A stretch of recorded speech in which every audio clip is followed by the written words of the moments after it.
चलिए, most welcome all of you. स्वागत है आप सभी का। छत्तीसगढ़ के इतिहास में हम प्राचीन इतिहास पढ़ चुके हैं, अभी मध्यकालीन छत्तीसगढ़ के इतिहास को हम पढ़ रहे हैं, समझ रहे हैं, जानने का प्रयास कर रहे हैं। छत्तीसगढ़ का मध्यकालीन इतिहास अपने आप में गौरवशाली इतिहास रहा है। छत्तीसगढ़ के मध्यकालीन इतिहास के अंतर्गत जब भी मैं कुछ राजवंशों के विषय में आपसे डिस्कस करूंगा, जैसे कि अगर मैं आपसे बात करूं बस्तर के विषय में, ठीक है, ये अपना बस्तर है ना, ये अपना बस्तर है। तो बस्तर के विषय में दो तीन राजवंशों को आप लोग को ध्यान में रखना है। जैसे मैं अगर प्राचीन इतिहास की बात करूंगा तो प्राचीन इतिहास में आपको नल डायनेस्टी याद रखना, नल डायनेस्टी याद रखना है। मध्यकालीन इतिहास में आपको छिंदक नागवंश याद रखना है, छिंदक नागवंश।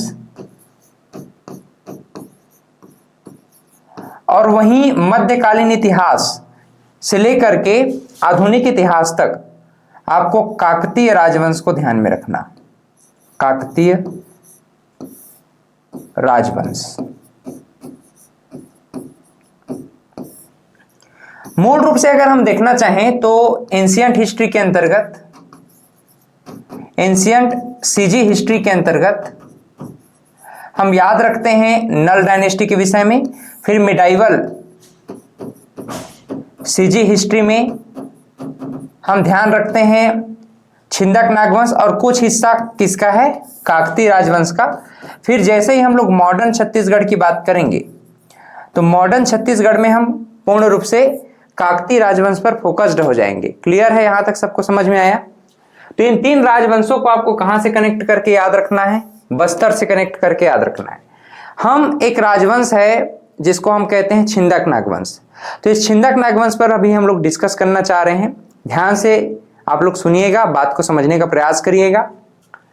छिंदक नागवंश का जो शासन काल है 1023 से 1324 ईस्वी तक कलचुरी कालीन शासन के समकालीन रहा है।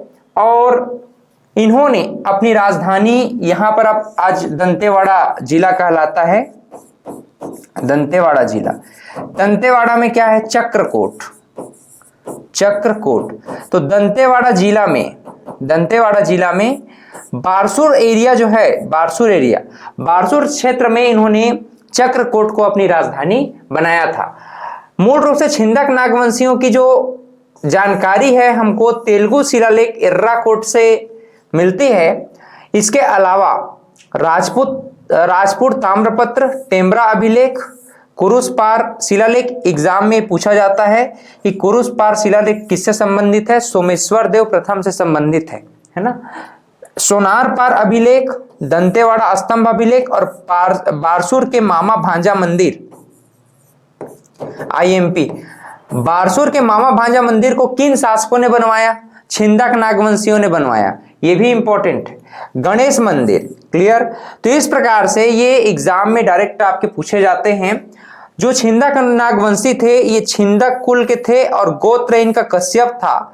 शैव धर्म के मतावलंबी थे, मणिकेश्वरी देवी की उपासना करते थे। आगे चल करके हम लोग देखेंगे कि यही मणिकेश्वरी देवी दंतेवाड़ा की दंतेश्वरी देवी के नाम से आज प्रसिद्ध है। क्लियर। प्रथम शासक माने जाते हैं नृपति भूषण। और इस प्रकार से हम जो एर्राकोट अभिलेख है इनका नाम हम क्षिति भूषण या नृपति भूषण के नाम से भी कई बार देखते हैं। अंतिम शासक इनके कौन है, हरिश्चंद्र। अंतिम शासक कौन है, हरिश्चंद्र। तो इस प्रकार से हम नृपति भूषण से लेकर के हरिश्चंद्र तक मूल रूप से छिंदक नागवंश पर डिस्कस करेंगे, बात करेंगे। क्लियर। चलिए आगे बढ़ें। ओके, इन्होंने उपाधि क्या धारण करी थी अगर पूछा जाए तो आप करना भोगवती पुरेश्वर। क्या, भोगवती पुरेश्वर। दंडकारण्य, महाकंतार या चक्रकोट क्षेत्र में इन्होंने मूल रूप से शासन किया है। देखिए, इसके बाद हम बात करना चाहेंगे इनके प्रमुख शासकों के विषय में कि इनके प्रमुख शासक कौन कौन थे। तो हम स्टार्ट करना चाहते हैं, समझना चाहते हैं नृपति भूषण से, ठीक है, कि क्योंकि नृपति भूषण ही कौन है भाई, प्रथम शासक हैं। तो ध्यान दीजिएगा प्रमुख शासकों में पहले शासक हैं, प्रथम शासक हैं नृपति भूषण। अब ध्यान दीजिए, नृपति भूषण ही क्या है भाई, इस वंश के प्रथम राजा हैं। तो इस वंश के प्रथम राजा अगर आपसे पूछा जाए तो आप कहते हैं कि छिंदक नागवंश के प्रथम राजा कौन है, नृपति भूषण है। इनकी जानकारी एर्राकोड तेलुगु अभिलेख से हमको मिलती है। जगदेव भूषण धारावर्ष उत्तराधिकारी थे नृपति भूषण के, इनकी जानकारी हमको बारसूर अभिलेख से मिला है। जगदेव भूषण के सामंत थे चंद्रादित्य। चंद्रादित्य अम्माग्राम का स्वामी था, उसने बारसूर में एक तालाब चंद्रादित्येश्वर सरोवर या चंद्रादित्येश्वर मंदिर का निर्माण इन्होंने करवाया। तो ध्यान में रखिएगा, धारावर्ष या जगदेव भूषण धारावर्ष नृपति भूषण का क्या था, उत्तराधिकारी था। और जगदेव भूषण धारावर्ष का सामंत कौन था, चंद्रादित्य। और चंद्रादित्य वेरी इंपॉर्टेंट, एग्जाम में प्रश्न पूछा जाता है चंद्रादित्य कौन थे, तो छिंदक नागवंशी राजा जगदेव भूषण धारावर्ष के सामंत थे। सामंत थे। चंद्रादित्य ने चंद्रादित्येश्वर या चंद्रादित्य मंदिर का निर्माण करवाया। इन्होंने चंद्रादित्य सरोवर का भी निर्माण करवाया था। कहाँ, बारसूर में हम लोग देखते हैं इनकी राजधानी थी। और धारावर्ष चालुक्यों का आश्रित था ऐसा माना जाता है। और बारसूर अभिलेख 1060 ईस्वी से इनके विषय में जानकारियां मिलती हैं।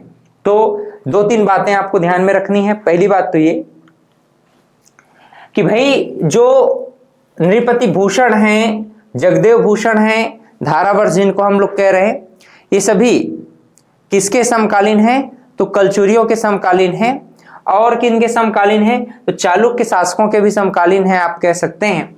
और आगे चल करके हम लोग देखेंगे कि ये धारावर्ष आगे चल करके चालुक्यों के अधीन हो जाता है। और ये धारावर्ष का भी अधीन सामंत कौन होगा, चंद्रादित्य होगा। और चंद्रादित्य ही चंद्रादित्येश्वर सरोवर और चंद्रादित्येश्वर मंदिर का निर्माण बारसूर में करवाते हैं। बारसूर को तालाबों एवं मंदिरों की नगरी कहा जाता है। 11वीं-12वीं शताब्दी में यहाँ 147 मंदिर तथा इतने ही तालाब हुआ करते थे। कहाँ, बारसूर में। आरंग को भी आप लोग को ध्यान में रखना है इस संदर्भ में। लेकिन मंदिरों में स्पेशली प्राचीन समय में अगर पूछा जाता है या प्राचीन समय में मध्यकालीन छत्तीसगढ़ के संदर्भ में पूछा जाता है 11वीं-12वीं शताब्दी में, तो बारसूर को तालाबों एवं मंदिरों की नगरी कहा जाता है। रतनपुर तालाबों की नगरी रही है ना, लेकिन मंदिरों की नगरी या तालाबों की नगरी 11वीं-12वीं शताब्दी में बस्तर क्षेत्र में अगर हम देखें तो बारसूर को ही कहा जाता था। क्लियर, चलिए आगे बढ़ते हैं। आपने नृपति भूषण देखा, आपने धारावर्ष को देखा। धारावर्ष के पश्चात हम देखना चाहेंगे मधुरांतक देव। देखिए कौन है भाई, मधुरांतक देव। नाम भी बड़ा प्यारा है, मधुरांतक देव। तो मधुरांतक देव व धारावर्ष के पुत्र सोमेश्वर के बीच युद्ध की स्थिति उत्पन्न हो गई थी। यानी कुल मिलाकर के हम कहते हैं कि धारावर्ष के पुत्र सोमेश्वर के साथ युद्ध हुआ था मधुरांतक का। और धारावर्ष की मृत्यु के पश्चात मधुरांतक देव शासक बन जाता है। और धारावर्ष की मृत्यु के बाद मधुरांतक देव ने चोल शासन के सहयोग से शासन किया। मधुरांतक का अर्थ होता है मदुरई मंडल का विजेता, मदुरई का विजेता, दक्षिण का विजेता। ठीक है, राजेंद्र चोल के साथ इनका घनिष्ठ संबंध था ऐसा माना जाता है। राजपुर ताम्रपत्र जो कि जगदलपुर से प्राप्त हुआ है, यहां से हमको मधुरांतक देव के विषय में जानकारी मिलती है। भ्रमरकोट मंडल स्थित राजपुर को इन्होंने दान दे दिया था। और इनके शासन काल में राजपुर में नर बलि के साक्ष्य हमें मिलते हैं। तो ये प्रश्न आपका इंपॉर्टेंट हो जाता है यहां से कि ऐसा कौन सा छिंदक नागवंशी शासक है जिनके विषय में हमें नर बलि प्रथा के विषय में जानकारियां प्राप्त होती हैं। तो आप कहेंगे वह शासक है मधुरांतक देव। मधुरांतक देव किसके अधीन शासन करता था, तो एक प्रकार से मदुरई मंडल का विजेता कहलाता था। राजेंद्र चोल यानी चोल शासकों के कंट्रोल में ये शासन करता था। उनका आप कह सकते हैं सामंत था एक प्रकार से। ठीक है, आगे बढ़ते हैं। इसके पश्चात हम देखेंगे कुछ और भी महत्वपूर्ण राजाओं के विषय में। जैसे कि मैंने आपको बताया कि सोमेश्वर देव के समय में युद्ध हुआ था, फिर मधुरांतक देव कुछ समय के लिए शासन करने आ गया था, लेकिन सोमेश्वर देव क्या करेंगे ना, मधुरांतक देव से पुनः अपना जो पिता का राज्य है उसको वापस प्राप्त कर लेगा और विजय अभियान चलाएगा। पहला विजय अभियान तो यही रहेगा कि अपने राज्य को वापस करे, राज्य को वापस प्राप्त करे, किससे? मधुरांतक देव से।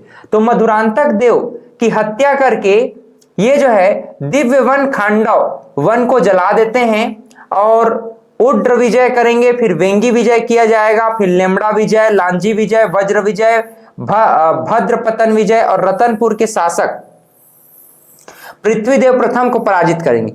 इतना पावरफुल अपने आप को समझने लगा था सोमेश्वर देव प्रथम, जो कि किसका पुत्र था भाई? एक प्रकार से धारावर्ष का पुत्र था। अब देखो यहां पर हम लोग देखना चाह रहे हैं मधुरांतक देव ने सोमेश्वर देव को शासन न करके खुद शासन करना चालू किया, लेकिन मधुरांतक देव को परास्त किसने किया? फिर से इसकी हत्या किसने कर दी? सोमेश्वर देव प्रथम ने। अब सोमेश्वर देव प्रथम इतना ज्यादा विजय अभियान किया कि ये भी भूल गया कि मैं पंगा किससे ले रहा हूं, और पंगा ले बैठा किससे? रतनपुर के शासक पृथ्वीदेव प्रथम से। ये जान नहीं रहा है कि इसका लड़का महाखतरनाक, इसका लड़का है जाजल देव प्रथम, जो इसको छोड़ेगा नहीं आगे चल करके। समझ रहे हो? तो सोमेश्वर देव प्रथम की हम बात करें, सोमेश्वर देव प्रथम जो है रतनपुर के पृथ्वीदेव प्रथम को भी पराजित कर डालते हैं। जोश जोश में होश गंवा बैठेंगे आगे चल करके, इसका भुगतना भुगता जाएगा इनको, है ना? क्योंकि आगे चल करके हम लोग देखते हैं कि सोमेश्वर देव प्रथम, है ना, सोमेश्वर देव प्रथम के संदर्भ में हम लोग आगे पढ़ेंगे कि जो स्पेशली अगर हम बात करें जाजल देव प्रथम आक्रमण करेंगे सोमेश्वर देव प्रथम, उनकी पूरी फैमिली को जो है बंधक बनाएंगे। इनकी जो मैया है गुंड महादेवी, उनके अनुरोध करने पर, क्षमा विनती करने पर जाकर के इनके सब परिवार को छोड़ा जाता है जाजल देव प्रथम के द्वारा। महान शासकों में से एक माना जाता है, कलचुरी शासकों में से। स्पेशली मैं इंप्रेस्ड रहता हूं हमेशा जाजल देव प्रथम से, क्योंकि उन्होंने हर प्रकार का लाइफ जिया है।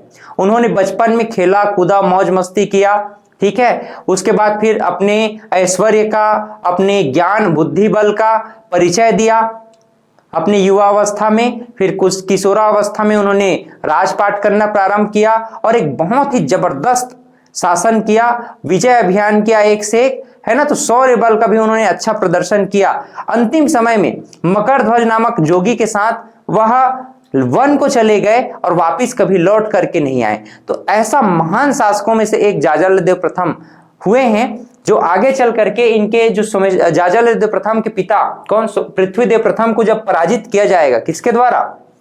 सोमेश्वर देव प्रथम के द्वारा, तो बया जाएंगे, दिमाग खराब हो जाएगा जाजल देव प्रथम का। वो इनको क्या, इनके पूरे फैमिली को बंदी बना लेंगे और इनकी जो मैया हैं गुंड महादेवी, उनके अनुरोध पर ही इनको छोड़ा जाता है, इनके सपरिवार को छोड़ा जाता है। लेकिन वार्निंग दे करके, आंख उठा करके देखेगा बाबू, तुम्हारा आंख निकाल लिया जाएगा।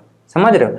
ऐसी महान राजाओं में से एक रहे हैं। लेकिन सोमेश्वर देव प्रथम को भी हम महान राजाओं में से एक मान सकते हैं, क्योंकि न केवल ये दक्षिण क्षेत्र पर पूरा अपना आधिपत्य स्वीकार कर पाए, अपने क्षेत्र पर वर्चस्व स्थापित कर पाए, महाभावगुप्त चतुर्थ को इन्होंने पराजित किया, उद्योत केसरी को इन्होंने पराजित किया, तो कोई अरे गहरे शासक तो थे नहीं, बहुत ही महान शासकों में से एक थे। लेकिन इनसे भी महाशक्तिशाली शासक कौन थे? 1200 वर्षों तक शासन करने वाले राजाओं में से एक जाजल देव प्रथम, जो आगे चल करके इनको पराजित कर देंगे। क्लियर? इतिहास हमें यही सिखाता है कि आप गलतियां करते हैं और गलतियों का परिणाम एक न एक दिन आपको भुगतना पड़ता है। समझ रहे हो?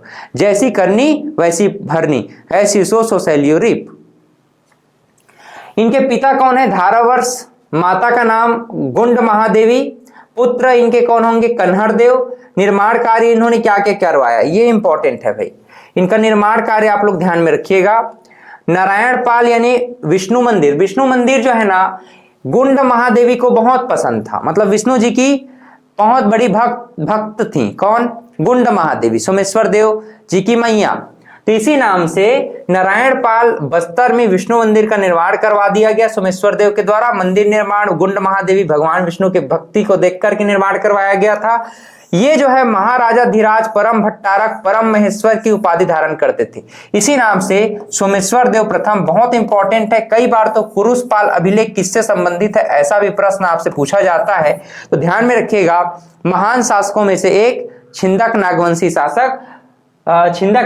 शासक सोमेश्वर देव प्रथम के विषय में हम लोग पढ़ रहे हैं कि सोमेश्वर देव प्रथम ही छिंदक नागवंशी शासकों में से एक रहे हैं जिन्होंने महाराजा धीराज परम भट्टारक परम महेश्वर की उपाधि धारण करी। इन्होंने बिलासपुर से इनका जो स्वर्ण सिक्का प्राप्त हुआ है और कुरुषपाल अभिलेख से हमें मुख्य रूप से सोमेश्वर देव प्रथम के विषय में जानकारी प्राप्त हो जाती है। चलिए आगे चलते हैं।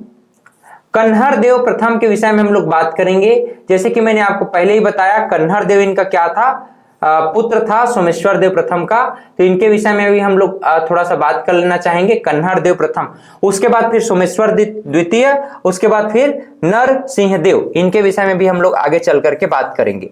कन्हर देव प्रथम को थोड़ा समझिए आप लोग। कलचुरी शासक पृथ्वीदेव प्रथम के आमोदा ताम्रपत्र से ज्ञात होता है इनके सामंत थे जगपाल देव ने 1145 में चक्रकोट में आक्रमण कर कन्हर देव को पराजित किया था। कुरुषपाल एवं राजपुर अभिलेख इनके शासनकाल की जानकारी मिलती है। कुरुषपाल अभिलेख परम प्रतापी राजा के रूप में हमें इनके विषय में जानकारी मिली है। इनकी माता थी महादेवी,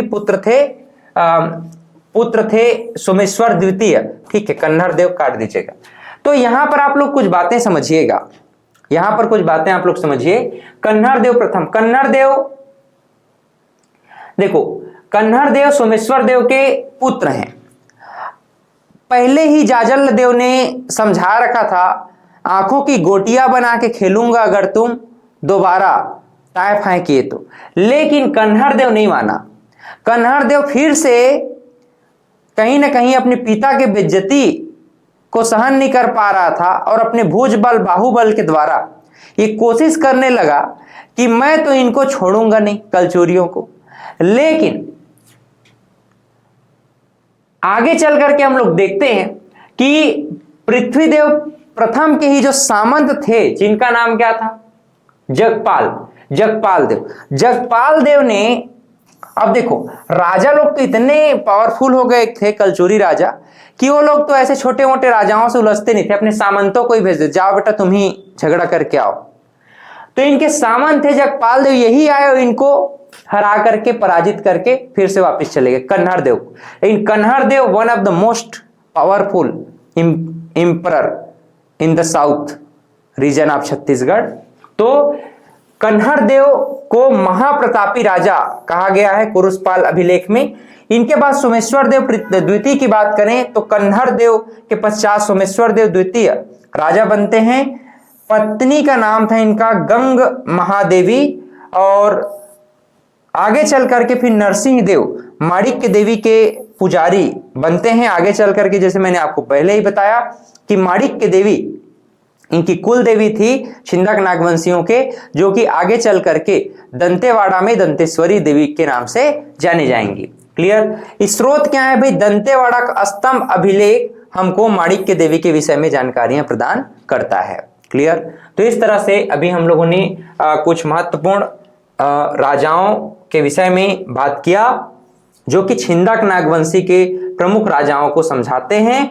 आगे चल करके इसमें कुछ और भी राजा होते हैं, जैसे कि मैंने आपको बताया था कि ये राजाओं का क्रम कहां तक जाकर के रुकेगा, नृपति भूषण से प्रारंभ होंगे और राजा हरिश्चंद्र तक जाकर के विराम होंगे। आगे चल करके हम लोग देखते हैं कन्हर देव द्वितीय के विषय में। तो इन्होंने अपनी राजधानी को चेंज कर दिया। राजधानी इनकी पहले कहां थी, राजधानी इनकी चक्रकोट थी। राजधानी इनकी क्या थी, चक्रकोट थी। चक्रकोट मतलब बारसूर क्षेत्र। देखो सबसे पहला राजधानी इनका एग्जैक्ट चक्रकोट में था, फिर दूसरा राजधानी इनका बारसूर हुआ और तीसरी राजधानी इन्होंने एग्जैक्ट कहां बना दिया, दंतेवाड़ा में। ठीक है, तो इस प्रकार से बारसूर अभिलेख से हमको कन्हर देव द्वितीय के विषय में जानकारी मिलती है। अंतिम में राजा होते हैं कौन, जिनका नाम है हरिश्चंद्र। क्या नाम है भाई, राजा हरिश्चंद्र अंतिम शासक माने जाते हैं। इनको अन्नम देव ने हराया। अन्नम देव कौन है जरा बताओ। अन्नम देव काकती वंश में एक महान राजाओं में से एक माने जाते हैं। 1324 ईस्वी में बस्तर क्षेत्र में काकती वंश की नींव कौन रखेंगे, अन्नम देव ही रखेंगे। और अन्नम देव की बेटी से ही, अन्नम देव की बेटी का नाम क्या है, चमेली देवी। तो अन्नम देव पहली बात तो हरिश्चंद्र देव को मार डालेंगे और हरिश्चंद्र देव को मारेंगे आधी रात्रि में, धोखे से मारते हैं। कौन, अन्नम देव। अन्नम देव कौन से वंश के शासक हैं, काकती वंश के शासक हैं। काकती वंश कहीं ना कहीं चालुक्यों से संबंध रखते थे।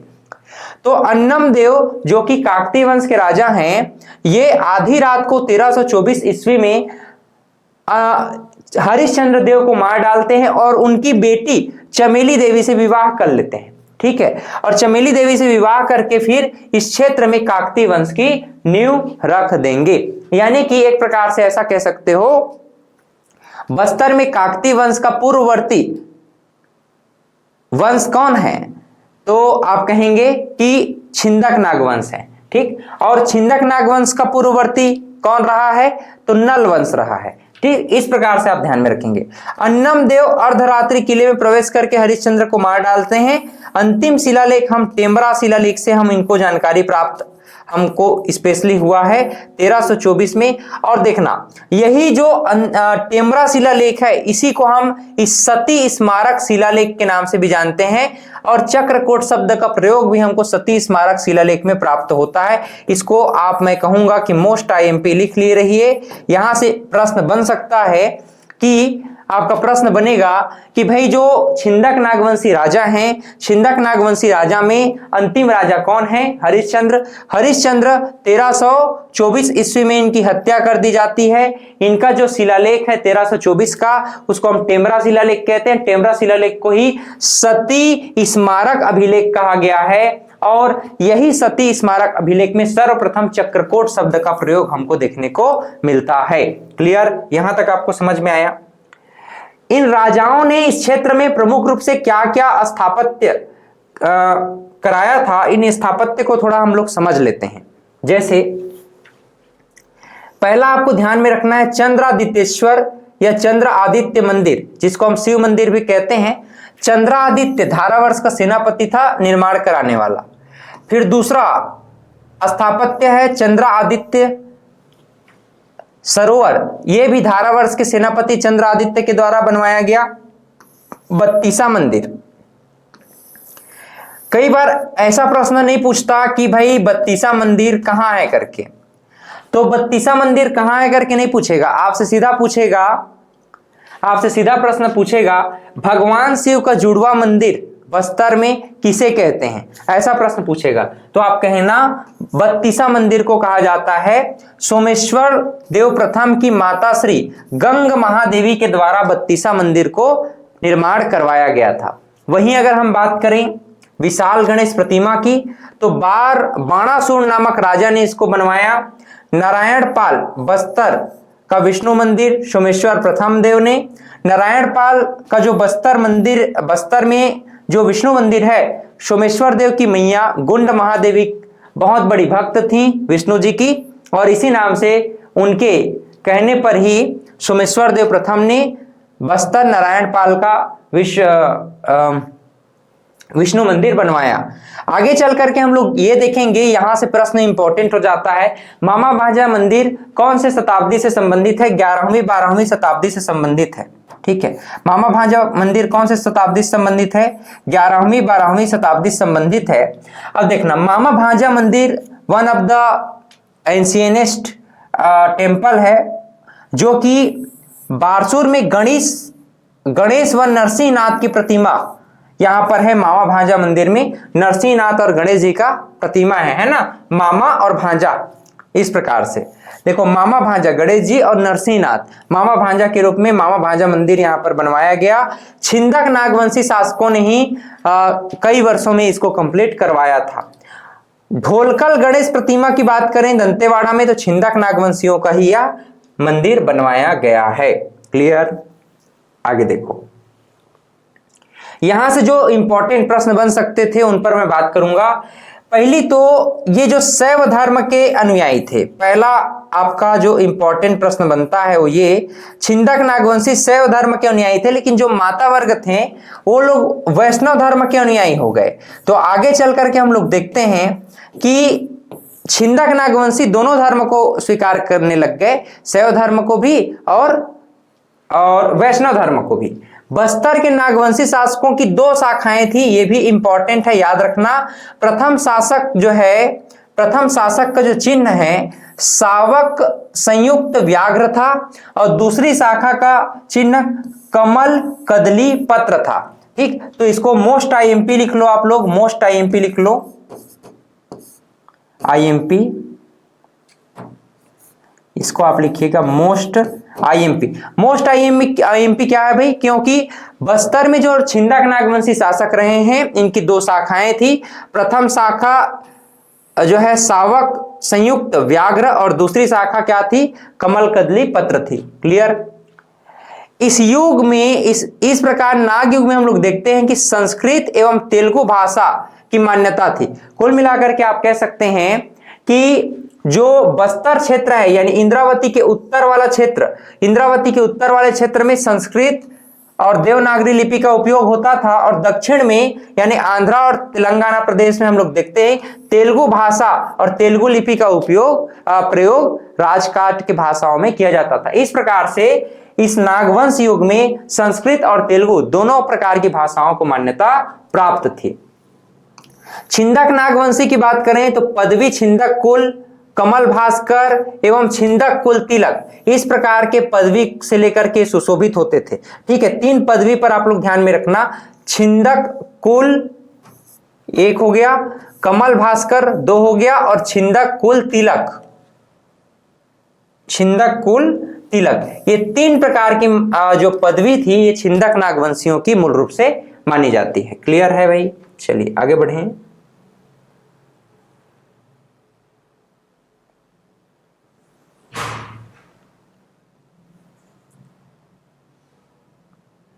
देखो, इसके बाद हम देखना चाहते हैं तेलुगु के चोडगंग वंश।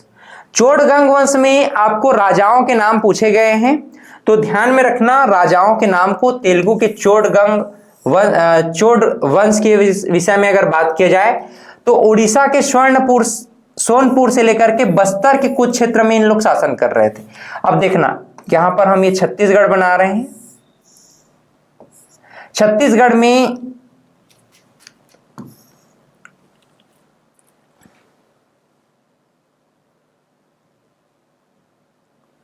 देखो, छत्तीसगढ़ में ये एरिया बस्तर का है, ये एरिया आपका उड़ीसा का है, ये आंध्र प्रदेश, कुछ क्षेत्र तेलंगाना, और ये आपका बस्तर, और ये उड़ीसा। तो लगभग इसी बीच के एरिया में, मतलब तेलुगु चोडगंग वंश का नाम छत्तीसगढ़ में क्यों पढ़ रहे हैं? क्योंकि यहां पर हम लोग देख रहे हैं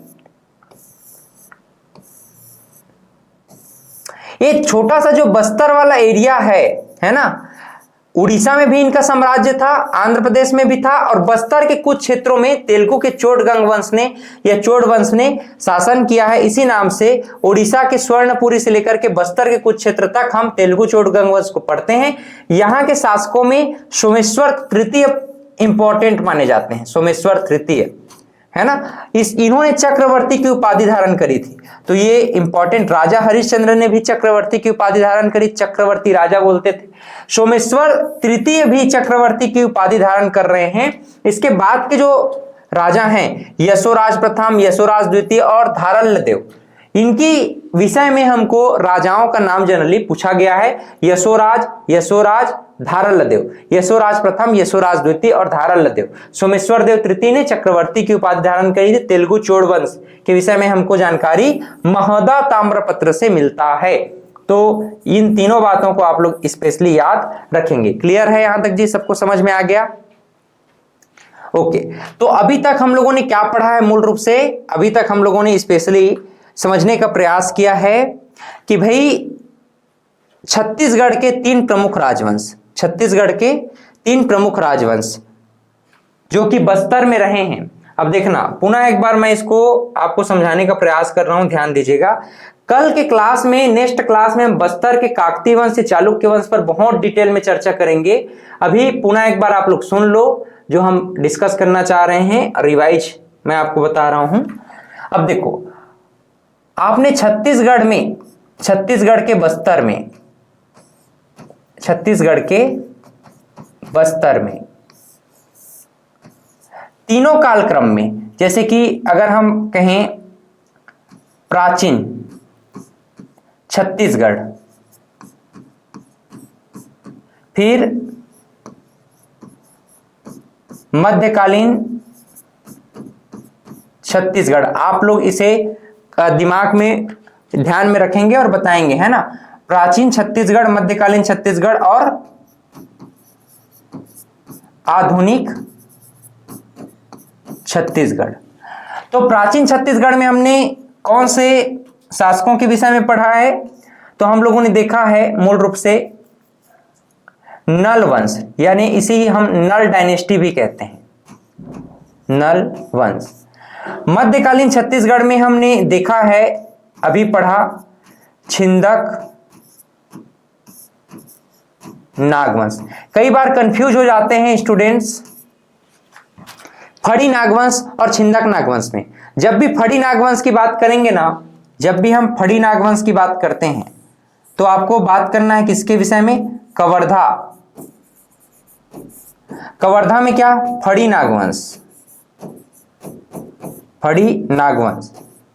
तो फड़ी नागवंश अलग है भाई, प्रीवियस क्लास में जाकर के देखना, ये कवर्धा की बात हो रही है। अभी हम लोग बस्तर की बात कर रहे हैं। बस्तर को और किन किन नामों से जाना जाता है बताओ? बस्तर को ही महाकांतार कहा जाता है। महाकांतार कौन से युग में कहा गया? महाकांतार। तो बस्तर को महाभारत काल में, दंडकारण्य रामायण काल में कहा गया, दंडकारण्य।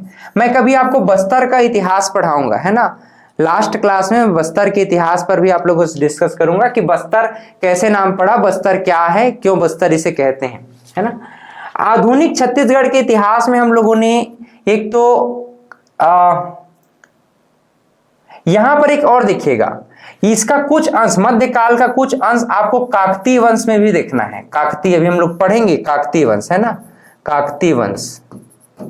लेकिन जो अधिकतर पार्ट है, निर्णायक पार्ट है आधुनिक छत्तीसगढ़ में, हम लोग काकतीय वंश को पढ़ेंगे। और काकतीय वंश में फिर हम, सीधी सी बात है, काकतीय वंश के लास्ट में हम लोग छत्तीसगढ़ में, आधुनिक छत्तीसगढ़ के इतिहास को पढ़ते पढ़ते ब्रिटिश शासन व्यवस्था पर भी बात करेंगे। ब्रिटिश शासन, तो ब्रिटिश शासन के विषय में हम बहुत डिटेल में चर्चा करने वाले हैं। आपको नेक्स्ट जो भी आने वाली क्लासेस है, आप लोग आधुनिक छत्तीसगढ़ के इतिहास को जरूर जरूर ज्वाइन करिएगा। वहां पर हम बहुत ही डिटेल में आधुनिक छत्तीसगढ़ के इतिहास को समझने का प्रयास करेंगे। क्लियर? तो उम्मीद करता हूं कि आपको नल वंश प्रीवियस क्लास जाकर के जरूर देखना, समझ में आया होगा। आज हम लोग ने छिंदक नागवंश, नृपति भूषण से लेकर के राजा हरिश्चंद्र तक देखा। फिर हम तेलुगु के चोड़ वंश, सोमेश्वर तृतीय के अलावा और कुछ राजा, यशोराज प्रथम, यशोराज द्वितीय और धारलदेव, महुदा ताम्रपत्र से इनके विषय में जानकारी मिली है, इसको हम लोगों ने देखा। आधुनिक छत्तीसगढ़ में हम देखेंगे, मध्यकालीन छत्तीसगढ़ से ही स्टार्ट करेंगे काकतीय वंश को, और इसके अंतिम तक हम आधुनिक छत्तीसगढ़ में जाते जाते काकतीय वंश पर ब्रिटिश नियंत्रण को देखते हुए फिर आधुनिक छत्तीसगढ़ के इतिहास पर भी डिस्कस कर लेंगे। उसके पश्चात हम छत्तीसगढ़ में मूल रूप से छत्तीसगढ़ में हुए प्रमुख जनजाति विद्रोहों पर भी डिस्कस करेंगे, बात करेंगे, समझने का प्रयास करेंगे। ठीक है?